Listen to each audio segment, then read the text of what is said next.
আমি আপনাদের সামনে 5 সেপ্টেম্বর শুক্রবার সাপ্তাহিক চাকরি খবর পত্রিকা থেকে একটি নিয়োগ বিজ্ঞপ্তি পাঠ করছি। নিয়োগ বিজ্ঞপ্তির শিরোনাম হচ্ছে স্থানীয় সরকার, পল্লী উন্নয়ন ও সমবায় মন্ত্রণালয়। পদসংখ্যা 34 জন।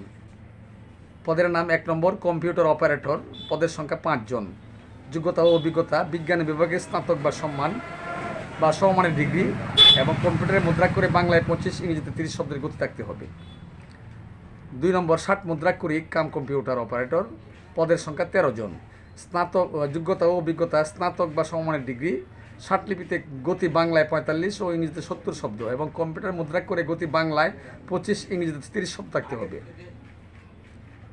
3 নম্বর অফিস সহকারী কাম কম্পিউটার মুদ্রাক্ষরিক, পদসংখ্যা 4 জন। উচ্চ মাধ্যমিক সার্টিফিকেট বা সমমানের পরীক্ষায় উত্তীর্ণ, কম্পিউটার মুদ্রাক্ষরে বাংলায় 20, ইংরেজিতে 20 শব্দ। কম্পিউটারে ওয়ার্ড প্রসেসিংয়ে দক্ষতা ও অভিজ্ঞতা। 4 নম্বর অফিস সহায়ক, পদের সংখ্যা 12 জন। যোগ্যতা মাধ্যমিক স্কুল সার্টিফিকেট বা সমমানের পরীক্ষায় উত্তীর্ণ।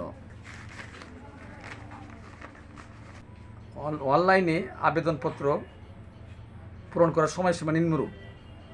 অনলাইনে আবেদনপত্র পূরণ ও আবেদন ফি জমাদান শুরুর তারিখ ও সময়: শুরু 1/9/2025 তারিখ সকাল 10 ঘটিকা।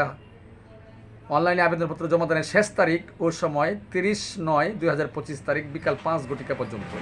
ধন্যবাদ সুপ্রিয় দর্শক, আসসালামু আলাইকুম।